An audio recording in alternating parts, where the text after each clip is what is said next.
This podcast is sponsored by nobody. Hey dudes, welcome to Splat from the Past, the only 80s themed horror and sci-fi show where things can get totally radical. Now I am so excited because today I will be talking to Tamra Davis. She's directed some of the funniest movies ever. Billy Madison, celebrating its 30th anniversary. She'll be my fourth guest from it. Half-Baked, Skipped Parts, which a lot of people don't know, but it's an underrated film. Go check it out on Tubi. It's a masterpiece as far as I'm concerned. And CB4 and GunCrazy, and she's directed some iconic, and I do mean iconic music videos. In Your Room by the Bangles, Bette Midler's From a Distance, Young MC's Bust a Move, etc., etc. And she's done all this great stuff, and we're going to talk about it today. She also has a cooking show, and she's written a book of recipes, and I am just so looking forward to this talk. I've been wanting this talk for a long time, and it's finally going to happen. This is the last show for June summer, going to kick off July tomorrow with Lily Hayden. I'm totally ready for that one. It's going to be a great talk. It's going to be another toe-curling month of pop culture minutia. You'll all love it. Also, it's the last day of National Belly Button Month. Are you an innie, outie, or in-betweenie? Also, this Friday, July 4th, I will be dropping Ask Tommy number 11, where I'll be answering frequently asked questions from both fans and listeners. It's going to be another toe-curler. So yeah, here is my interview with Tamra Davis.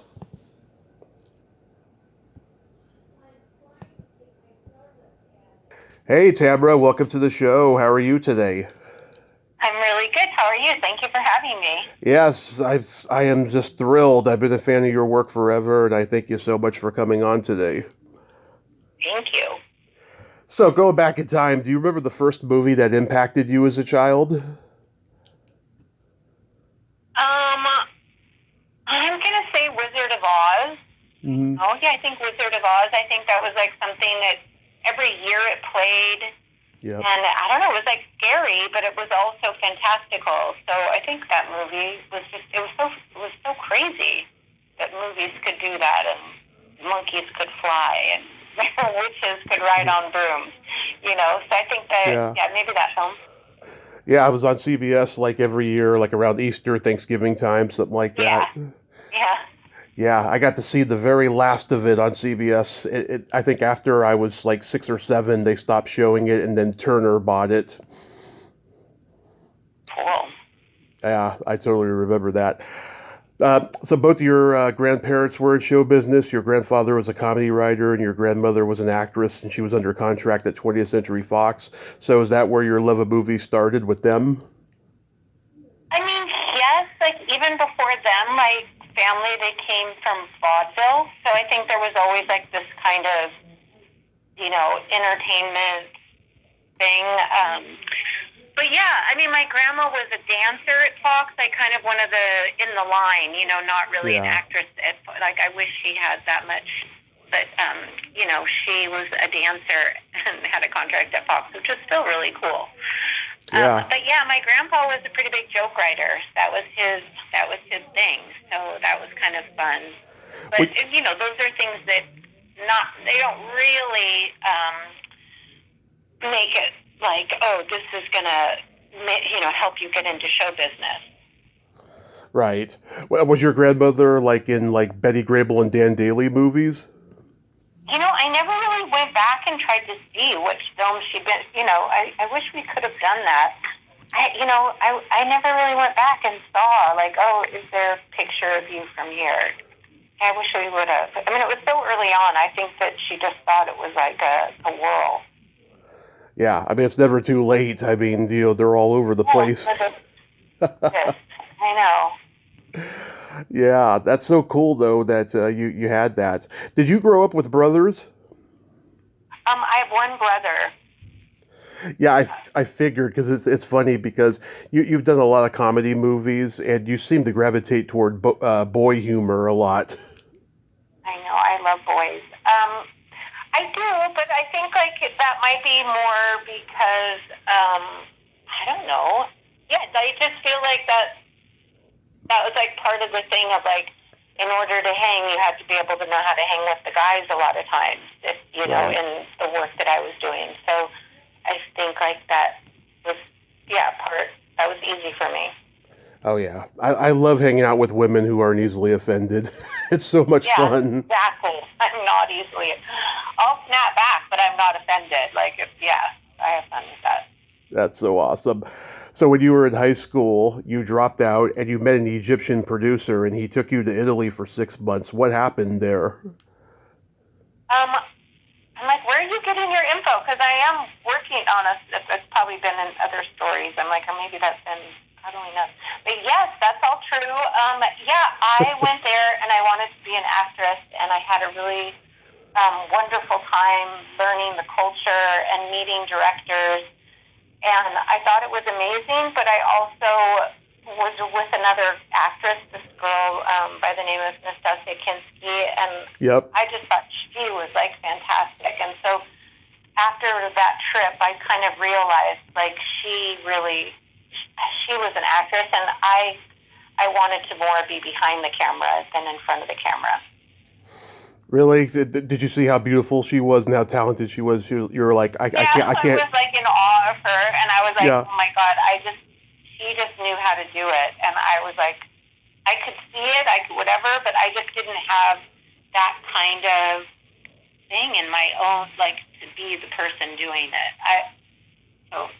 it. You were like, I can't compete with this. Yeah. Wow, that's so cool. Do you credit him for getting you started? Who, Fellini or Ibrahim Musa? Yeah, the Egyptian producer. Oh, the producer? Yeah, I mean, in a way, because he, like, brought me there as an actress, so I guess he got, you know, but there's a billion people that have impact, you know, small and large things on your way up that you hope are all getting you towards that place. So yeah, but he was like the first person that, you know, he took me there, but and it was a very inspiring trip. But what inspired me was mostly that I wanted to become a director. So you come back to the States and then you start working for Coppola at American Zoetrope?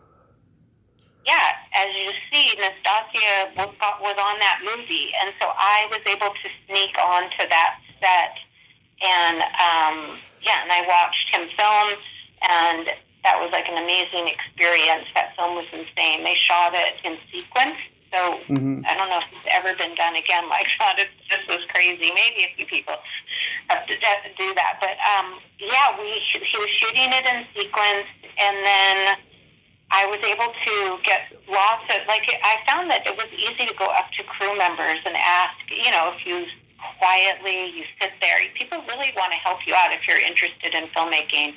Right. And, so I was on the set a lot, and Francis at one point told me that if I was really interested in directing, that I should go to film school. So then, yes, I decided to go to film school. Yeah, I love that movie. I mean, it gets a lot of flack because it looks like a film stage play because of the sets instead of natural locations. But I like it. I think it's a beautiful movie. Beautiful, magical, creative, artistic movie, you know. Yeah, I think it's very underrated. So then you go to Los Angeles City College and you discovered the music video world, and it was you were quoted as saying it was less sexist than the movie world. Yeah, I mean, I felt like when I got out of film school, I made a video and I used the school equipment, and that was like a Super 8 camera. But at that time in MTV, all the videos looked like Uptown Girl and White Snake. You know, there were all these like kind of slick 80s style videos. And I was coming in at the end of the 80s, like pushing towards the 90s. And I had like this kind of grainy, shaky handheld camera, you know, edgy, all, you know, cool style. And that MTV saw it, and they were like, or actually a guy at a record company saw it, and he was like, this looks super cool, and he immediately gave me a job. And and it was kind of like, it didn't matter that I was a girl trying to get a job on a movie, you know, whatever, like trying to be taken seriously at 23 years old or something to make a movie. I was like a girl who had a style, and they wanted it, so I just immediately became a music video director. You directed music videos that were like religion to me growing up. I was an MTV. Aww, I had so much fun. Yeah, I was an MTV kid, and I watched it 24/7, and I knew I was in the middle of some kind of revolution, and that there was a possibility it wouldn't last. And of course, it's become reality TV now, but like back then, MTV was the coolest. Starting with "In Your Room" by the Bangles. What was it like working with them? So fun. Yeah, by that point though, they were not getting along, right?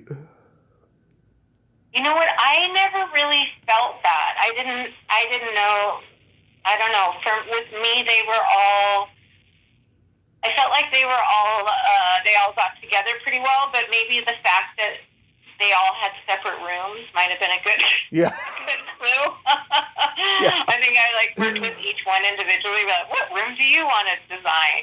And maybe that might have been a clue. But it's funny. I saw Susanna Hoffs recently. Mm-hmm. And that was really fun. She re-recorded that song, and it sounded really amazing. I had Vicki Peterson on the podcast earlier this month. Oh, cool! Those girls are just amazing. Yeah, the Vicki was sweet. She said my name a couple times during the interview, and I was like, "Oh my God, this is so surreal," you know. Yeah, but I love that video. I mean, the whole laughing psychedelic motif is just awesome. Yeah. We all worked together and kind of like came up with fun ideas, and that kind of was the best part about doing music videos is you got to like work with your favorite people, you know, like it's just the idea that you could talk about a creative idea with like your favorite rock stars, whatever. Like I was the biggest fan in the world, so to me, I just couldn't believe I got those opportunities, and I worked on all bands that I really loved, so I was really had a great time. Yeah, Tone Loc's Wild Thing. Did you have to get clearance to do the Robert Palmer Girls homage? No, we totally just ripped it off. I think it was different enough that it was, you know, but you could see it's a reference, but it wasn't like shot for shot type of thing. Yeah. But yeah, no, I think like that was part of what especially the 90s were all about was sampling. Like we were all into sampling music, sampling art, you know, sampling imagery. So I think like that became a big thing at that time. Young MCs bust a move. Oh my God, did you know that girl with the stop sign shorts would be probably the most memorable thing about that video? Oh my God. I know. Yeah, sadly that girl just died recently. Cindy Lair, yeah. Oh, I didn't know that. Wow. Indiana. Yeah, she was a pretty legendary girl back in those days. But yeah, she recently, yeah, it was sad. I just got a thing a couple months ago. Oh, that's awful. Bette Midler's From a Distance. That has to be a huge career highlight to work with her. I love her. Yeah, it was interesting for me. She was actually a personal friend. Mm-hmm. When we got to work together. My first husband and her husband, Martin von Hasselberg, and my first husband, Roger Herman, mm-hmm. They were best friends. They're both like German guys, and so I knew Harry Kipper, is his name. I knew him before he married Bette, and then when they were together, yeah, Roger was their godfather, and yeah, we spent so much time together. So it was, and I made like little films. Like little family films, you know, when we would hang out and stuff. And we just had so much fun. So it was really fun working with her. That was really a pleasure to actually get a moment to direct her in a video. And I think I did 3 videos with her, 2 or 3. Yeah, and I got to work with Fred Elms, who was like one of the most outstanding, amazing DPs ever. And I think that was also one of the best parts about doing music videos is I got to work with so many amazing crew members. It just was fantastic. I was so lucky. Yeah, it's one of the most beautifully shot videos ever. I mean, stunning. Stunning. Fred Elms, yeah. He's a genius. And you worked with Cher on the Beavis and Butthead video for I Got You, Babe? Exactly. Also shot by another brilliant Bill Pope, the DP from Spider-Man, Matrix, Scott Pilgrim. I mean, Bill Pope, I love him more than anything. He, that was a great, I had so much fun with that. I was crazy when I got hired to do it. I had to do all this prep work, and I got to work with Mike Judge, and I was on the phone, and this was before we had like FaceTime calls or Zoom calls, so we would just talk on the phone about all the ideas, and his voice is, I don't know which one it is, Beavis or Butthead, but that's what his regular voice sounds like. And but so it's it was Butthead. so weird to me at that height of Beavis and Butthead I really felt like I was having a meeting with them, because you couldn't see, so all you saw was the voice, so you could just hear, you'd be like, oh my God, I'm having a meeting with these guys. So it was super fun. I loved it. It was hilarious. Yeah, it's Butthead. He normally sounds like, and yeah, I remember when all these videos premiered on MTV, but that one especially, I remember me and my dad were cracking up because we're huge Beavis and Butthead fans. That was so funny to be able to do that. Yeah, and then for me, it was fun that I got to work with combining animation with live action. Yeah, we had a lot of fun. It was really fun technically as well. That's so awesome. I think GunCrazy is such a great underrated movie. I saw it on Showtime when I was a kid. What drew you to the script for that movie? Oh, I loved that script. That was like the first script I read. Like, I really wanted to make a movie right when I got out of film school. It was written by a friend of mine, Matthew Bright. He and I, when I was going to film school, I worked in property management, which basically meant we were like managing apartment buildings. Right. And I would sit together and laugh and whatever, have a good time. And we were like, I'd known him since we were kids. And he wrote that script, and it was so weird and edgy and interesting, and I loved it, and I really wanted to make it. So I thought it was really great. And then, the cast was fantastic. I really loved that movie, and it holds up. Like, I watched it again recently, and it's really fun to see. Yeah. And Drew is just the most amazing. She's so beautiful in it. Yes. And Matthew's just here. I'm looking him up because he also wrote and directed Freeway. That's like one of Reese Witherspoon's early movies. Oh, yeah. And he also co-wrote Forbidden Zone. Yeah, and he's just a real interesting dark character. So, I knew his mom from Malibu. We all knew each other growing up from the colony back in the 70s, like when the colony was super hippie. Yeah, the movie reminds me a little bit of Bonnie and Clyde with a little bit of Terrence Malick's Badlands. Oh, totally. I love those things. Yep. Those are great. Really great. Yeah.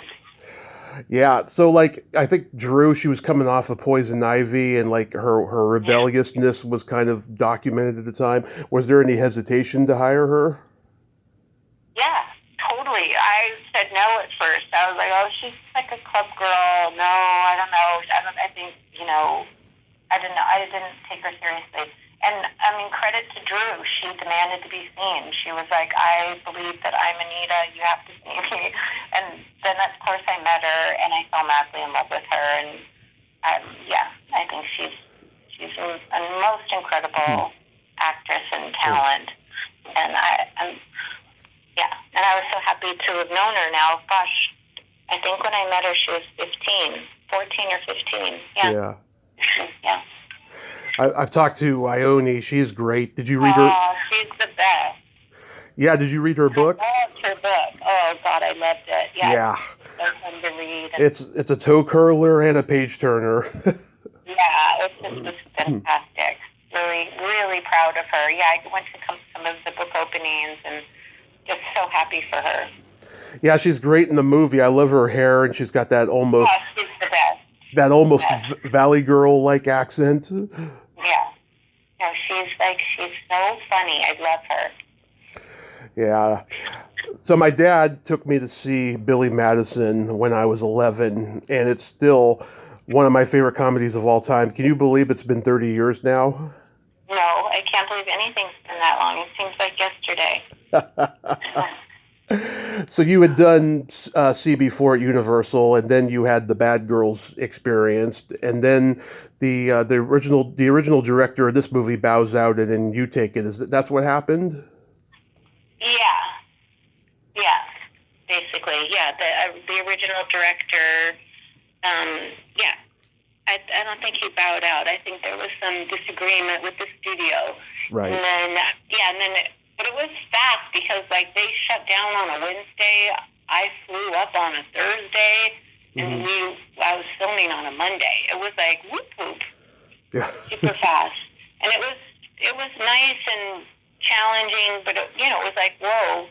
It's like being in the rodeo when you're in Hollywood. I, just got bucked off the horse, and I was like, oh, my God.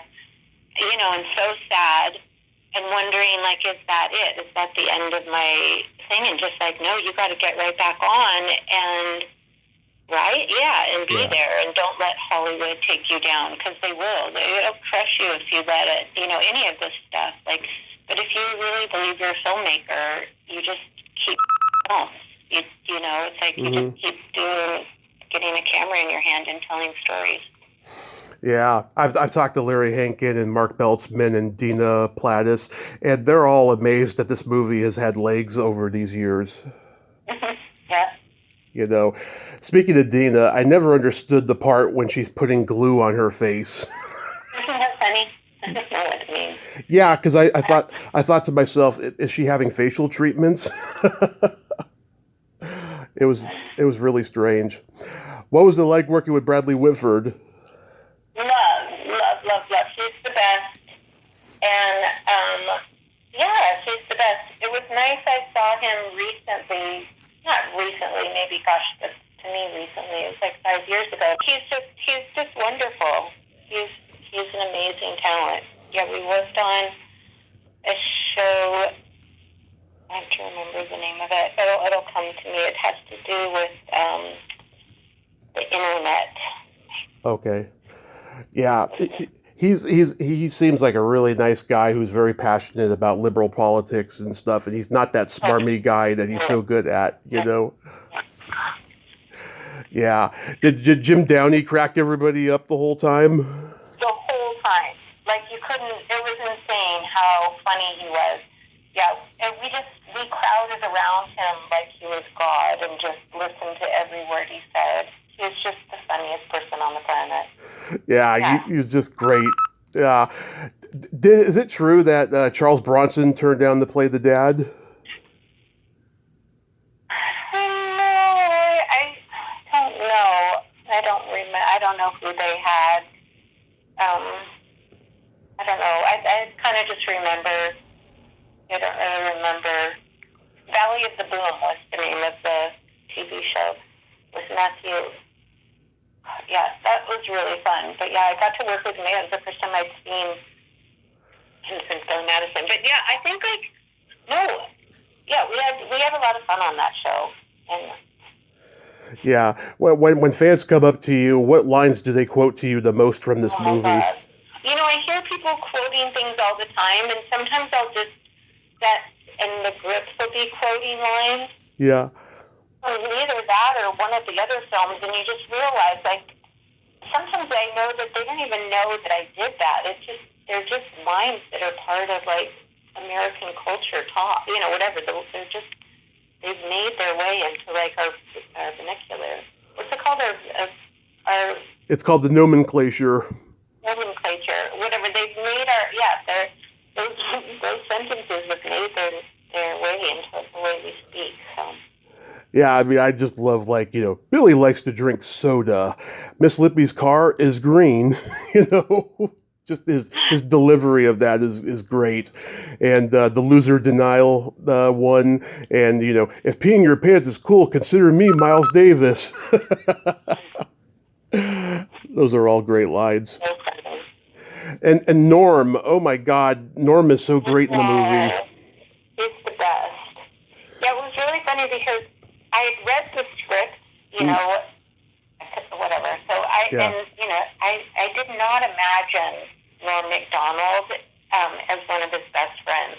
I was when I got up there and I saw who was cast, I was this doesn't really make any sense to me. Yeah. And then I went, because I was like, they're so old. They're like 40 years old, and you're like a guy in your early 20s in this movie, or I don't even know how old you are. Yeah, so it was so funny, but that was like the whole thing.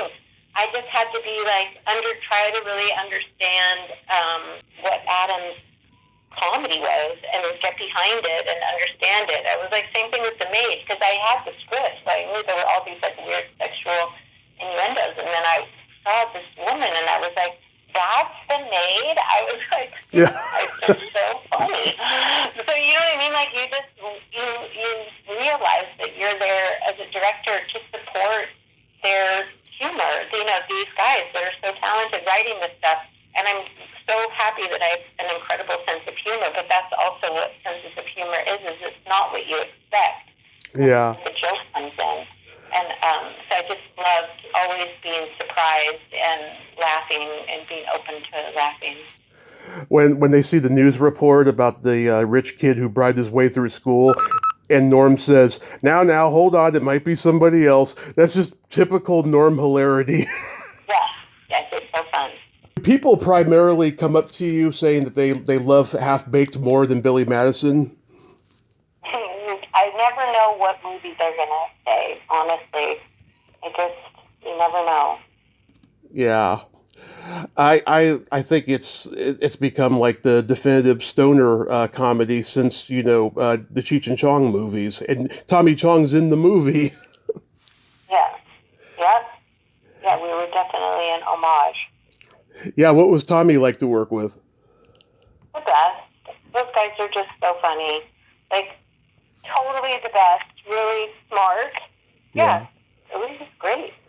When I interviewed him a couple years ago, I swear to God, I was considered cool for about a week in my hometown. Oh, yeah, those guys are the best. San Francisco. When I grew up with their comedy records, my dad was a big fan of them, so to meet them in person and, yeah.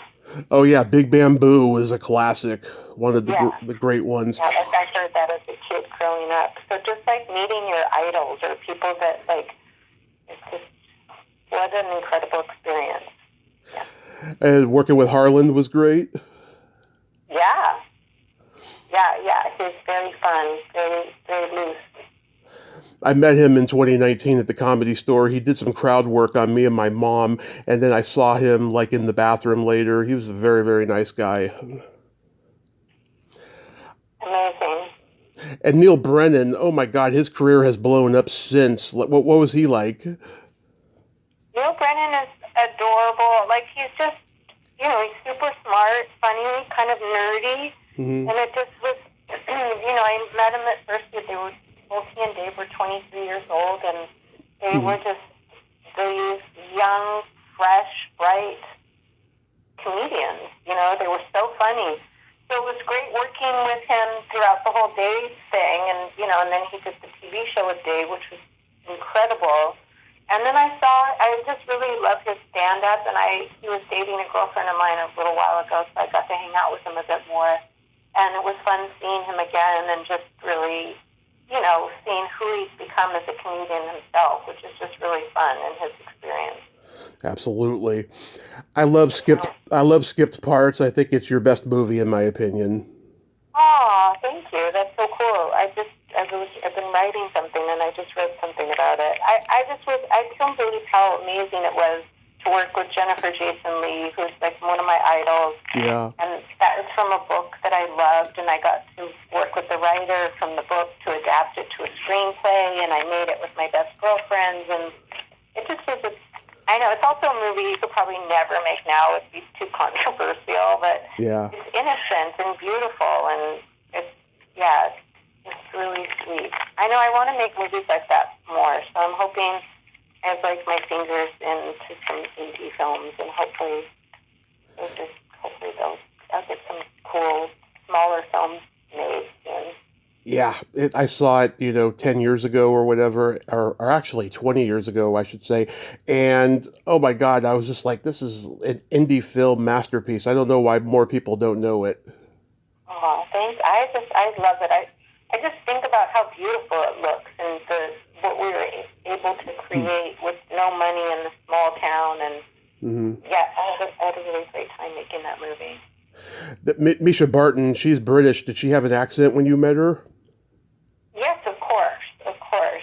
She had an accent, and then she came up with her mom and her sister because she was a kid. She was like, like I said, I was just working on it. She was either 13 or 14. And so, yeah, she came up and she was with her. And then I was like always afraid because anytime she would cut, she would hang out with her mom and sister and they would talk with a British accent. And then I would be like, oh my God, like hang out with these kids, the other kids, like the American kids, so you don't, because, I'm trying to get that, keep an American accent. But she was great. And I also got to work with Peggy Lipton on that movie, and that was like a thrill of a lifetime. Oh, yeah. Like, Jesus. Like, again, like, to meet your idols, like, the Mod Squad was the coolest thing in the world to me. So, yeah. Yeah, Misha's got all those great lines in it. Rule number 1, you better not squirt. I know. So funny. I know, like, it was comedic, but yeah. Like, yeah, can you imagine getting kids to say that nowadays? It's like, what? Well, lots of comedians are getting away with it on podcasts. I think that's finally where comedy is still alive, is in podcasts and stand-up.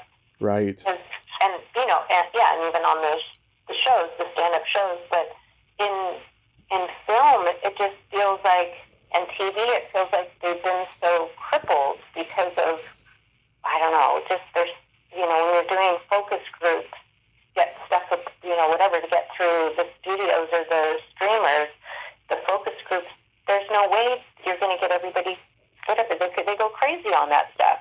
Like you can't run a focus group through that, all that stuff that's offensive, which makes it funny. That's what comedy is most of the time, is there's an offensiveness to it, but as long as it's not hurtful, but there is stuff that, I don't know, it's so complicated, but people, yeah. Yeah, they get offended over the punching down part of it. Yeah, the punching down of it and just, being mean or cruel. We all know what that is, but we also know that that we limit sometimes things that, I don't know, it's a complicated issue for sure. I was bullied. Yeah. I was bullied growing up. I know the difference between just playing and being cruel and mean. Exactly. Yeah. Yeah. You have to know the difference, and yeah. You got to work with Andrew Dice Clay on his short-lived show Dice. How was that? I know, that was amazing. And speaking of which, like, I originally didn't want to do it because I was so offended by Andrew Dice Clay my life. Like, in a weird way, like, yeah, I thought Adam Sandler was funny and those guys, but I was like, keep me away from Andrew Dice Clay. Yeah. I think he's horrible. You know what I mean? Like, yeah. And so I said no. I didn't want to do it when the producer called me. And then the producer was like, no, you got to meet. You have to talk to him now. Like, you're exactly the person we want to direct because he wants that. And so that was, like, really interesting. So I had a wonderful working experience with him, and we got along great, and he really wanted to work with his acting and what his new, trying to figure out who he was, who this new Andrew Dice Clay is. Yeah. It was so cool. And it was really nice. It was also right around the time that he was about to play Lady Gaga's father. Yeah. So it was just fun to see him and be encouraging of him when he auditioned for it. It was like right when I was working with him. And so I really believed that he was a really good actor, Mm-hmm. I mean, some of these people, their personalities, and that's why they're so good at it, is because they're good actors. Yeah, people have told me he's the nicest guy, and just, being from Brooklyn, he is macho, but he's playing a character when he's saying all that horrible stuff, he's not really meaning it. I know, but some of the stuff he said was just bad, but I know he's trying to get a reaction, whatever, but I get it. Yeah. And also with the times, it's like we went through different times. You have to grow with the times, so. Yeah. He's just talking about, being in the long line at Staples these days. He's not doing any jokes about women or gays or whoever anymore. So do you still have your cooking show? I've been now making it more of a travel show. But yes, I still love making little films like that. I can't stop filming. I always have a camera in my hand. So yeah, but now I make them into little travel shows. I just posted another one. It was the Redwoods. I went to the Redwoods with my sister. And so that was really beautiful. Yeah, so how did that come about that you were going to write a cookbook and have a cooking show? It came about because I was a new mom. I had 2 kids, and I was still wanted to identify as a filmmaker, and all I was doing was being a mom with diapers and changes and mommying. Yeah. And so I just decided to get my cameras out because the one thing I was doing was cooking, and I've always really been into cooking and recipes, and I just found that, I don't know, in order to entertain, we had to have people come over, so I had to, learn how to cook better. And then I just started to learn recipes, so I started to film them. And YouTube was new, it was the first year of YouTube, and I found that, I could film with my kids, put them to bed, edit a show, post it on YouTube, and all of a sudden I was a filmmaker again. And it gave me, the freedom to do that. And it was also, this is the time that people weren't filming recipes. Now that's all, there's so many whatever, the whole world is TikTok recipe, Instagram recipes. Yeah. But then it was maybe you would see a recipe on Julia Child's show or something, or Martha Stewart on ABC. It wasn't just somebody in their home kitchen filming, whatever. And so, yeah, so I really loved making those, and it gave me a lot of, I don't know, it made me a filmmaker. That's so cool. What are some of your favorite recipes that you're good at? Oh, anything. There's maybe 40 episodes of it still online. So any of those recipes are amazing. I still make them all today. But I'm always making recipes. Yep. I'm always cooking. Yeah. That's so cool. That's so cool. And it's mostly vegetarian based? It was when the kids were little, but lately, no, it's not anymore. In fact, I posted a steak recipe recently. No, yeah. When my kids were little, Mike and I were more into being vegetarians, and then when they got older, they wanted to eat meat, and then, I don't know, we started to eat. As long as if we buy it from, ranches and stuff like that, just, not just, good for if you can find in something that supports a farm and is good for, and the animals are raised humanely. So, yeah, we eat meat in that way. But, But, so, no, now I'm all, as long as you buy things as much as possible that are sustainable. Sweet. And farm fresh and local. Yeah, I'm definitely into all that. What do you got upcoming you can mention? I am writing a book, but that's it's going to take forever, but because it's through a publisher, so that always takes forever. Yeah. And I don't know, I'm hoping. I have my fingers are in a bunch of different films right now, and so I'm hoping one of them actually gets a green light to go through. Nice. And June is National Belly Button Month, which I celebrate every year because it's my favorite part of the body. Are you an innie, outie, or in-betweenie? I was an innie, then I had a baby. I had the babies, and then now it's more of an in-betweenie. Oh, okay, yeah, that happens sometimes. Yeah, 20 years ago I read this article that people who have deep innie belly buttons tend to be kinder, more generous, and live longer. And I always took that to heart. Well, that's good to know. Yeah, it's a nice little article I read. I don't know about the outies or in-betweenies and stuff. I can imagine that, maybe they live a long time. Who knows? It's such an interesting thing that, because if you've had babies or whatever, you've seen babies, just the whole thing is through the belly button, just this link of the belly. I just think that's not, that we were connected. Oh yeah, it's how we begin. It's how we're fed. When we're in the womb, it's where us and the mothers were connected. It's where we begin. I just one of the things that I'm drawn to about it. Yes. Tamra, this has been such a tremendous honor. I'm gonna go cry because dreams really do come true. And For me too. Thank you so much. yes, I hope you have a wonderful summer and keep making wonderful movies. Thank you so much. Have a great day. You too. Bye. Bye-bye. Well, there you have it. Tamra Davis, ain't she a sweetheart? Oh my God, I enjoyed that conversation so much. She was just so friendly and personable and very, very smart, I have to say.